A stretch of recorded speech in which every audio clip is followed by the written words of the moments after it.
chemical weapons capabilities of Syrian dictator Bashar al-Assad. A combined operation with the armed forces of France and the United Kingdom is now underway. We thank them both. Tonight, I want to speak with you about why we have taken this action.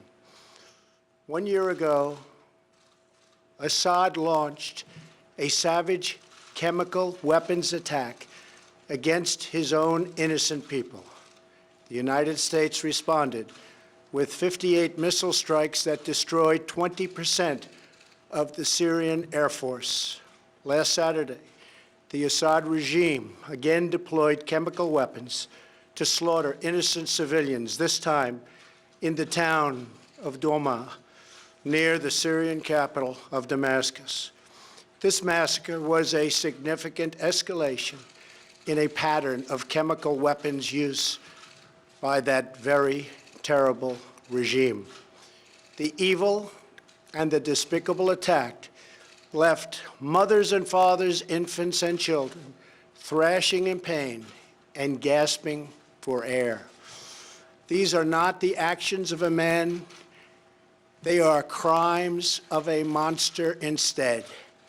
Following the horrors of World War I a century ago, civilized nations joined together to ban chemical warfare. Chemical weapons are uniquely dangerous, not only because they inflict gruesome suffering, but because even small amounts can unleash widespread devastation. The purpose of our actions tonight is to establish a strong deterrent against the production, spread, and use of chemical weapons. Establishing this deterrent is a vital national security interest of the United States. The combined American, British, and French response to these atrocities will integrate all instruments of our national power, military, economic, and diplomatic. We are prepared to sustain this response until the Syrian regime stops its use of prohibited chemical agents. I also have a message tonight for the two governments most responsible for supporting, equipping, and financing the criminal Assad regime. To Iran and to Russia, I ask, what kind of a nation wants to be associated with the mass murder of innocent men, women, and children? The nations of the world can be judged by the friends they keep. No nation can succeed in the long run by promoting rogue states, brutal tyrants, and murderous dictators. In 2013, President Putin and his government promised the world that they would guarantee the elimination of Syria's chemical weapons. Assad's recent attack and today's response are the direct result of Russia's failure to keep that promise. Russia must decide if it will continue down this dark path or if it will join with civilized nations as a force for stability and peace. Hopefully, someday we'll get along with Russia and maybe even Iran, but maybe not. I will say this. The United States has a lot to offer. With the greatest and most powerful economy in the history of the world. In Syria, the United States, with but a small force being used to eliminate what is left of ISIS, is doing what is necessary to protect the American people. Over the last year, nearly 100% of the territory once controlled by the so-called ISIS Caliphate in Syria and Iraq has been liberated and eliminated. The United States has also rebuilt our friendships across the Middle East.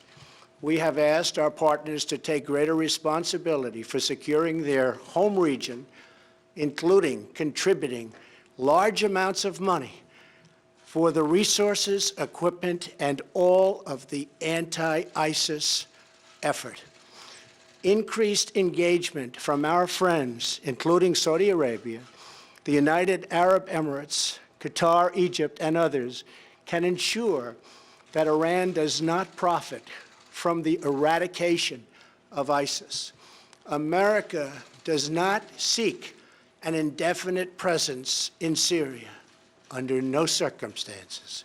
As other nations step up their contributions, we look forward to the day when we can bring our warriors home, and great warriors they are. Looking around our very troubled world, Americans have no illusions. We cannot purge the world of evil or act everywhere there is tyranny.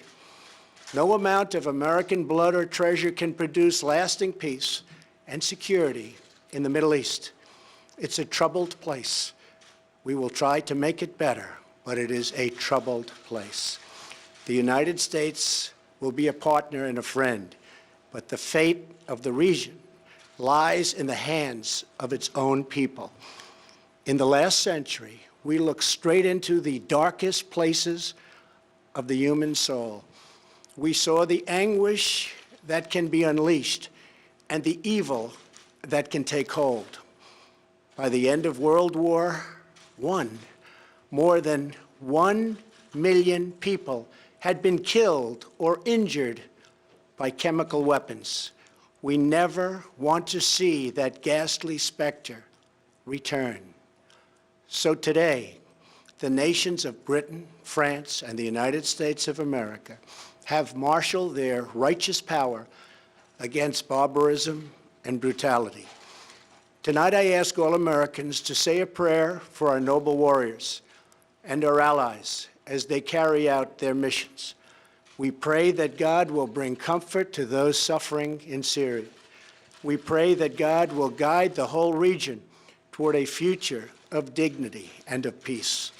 And we pray that God will continue to watch over and bless the United States of America. Thank you and good night. Thank you.